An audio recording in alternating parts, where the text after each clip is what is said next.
are dropped. Now, honorable senators, I will allow, and that is pursuant to Standing Order 53.3, comments for not more than 15 minutes.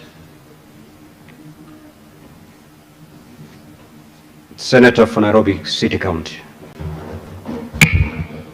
Thank you, Honorable Speaker. Allow me to make some comments on the statement that has been sought by the Senator for Nandi regarding the assault on those young people who were playing pool in Nandi Hills. In fact, Chair, I think the entire country was in shock when those videos came out, that young people would just be hanging out, not breaking any law, within the confines and protection of the law, seemingly, and then police officers would come in and without any explanation or provocation, they would start physically assaulting those young people. And what is most heartbreaking, Honorable Chair, as far as I know, up to today, the police have not told us whether those officers who were involved in that particular incident have been arrested.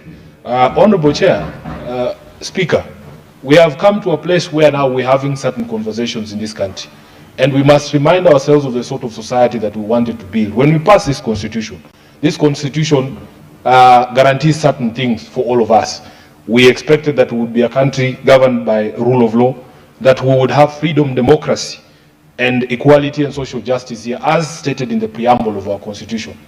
Honorable Speaker, this House, following the Gen Z uprising, passed a certain motion as well, calling on the National Police Service to even review their operating procedures. Up to today, Honorable Speaker, nothing has been done to be able to address the concerns that Kenyans have with the way the police conduct themselves. We cannot live in a country like this, and Senator Cherargei, you have to agree with me, that we have to build a society where people are actually free. You can imagine, we are, in this agreement that we signed, the MOU, people think that that MOU was between ODM and UDA. It was an MOU to actually resolve the challenges of this country. Honorable Speaker, one of the things that we provided for there was to solve the question of youth unemployment, to sort out the question of officers who misbehave, and to protect and promote the livelihoods of young people. We have programs, for instance, that are going on to give young people seed capital to essentially do business. Now, some of the businesses young people do is actually opening those pool places. So you have a situation where the government will give you money to start a business.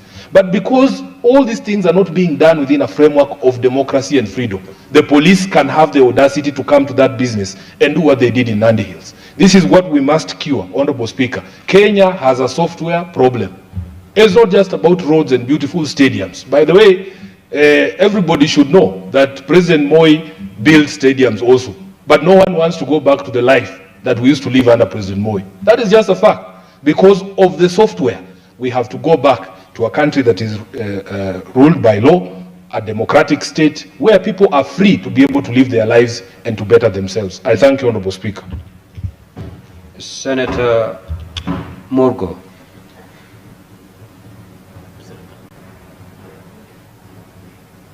Senator Essie. You keep it under 3 minutes. Thank you, Mr. Speaker. I want to support the statement by Senator Cherargei and just pause to wonder, if you watch those clips online, it's really sad, and I wonder whether we have a law which requires the innocent members of the public to keep walking with the identification cards, or it's a way the police are using to extort money from already poor young people who have nothing to put on the table, Mr. Speaker. And sad enough,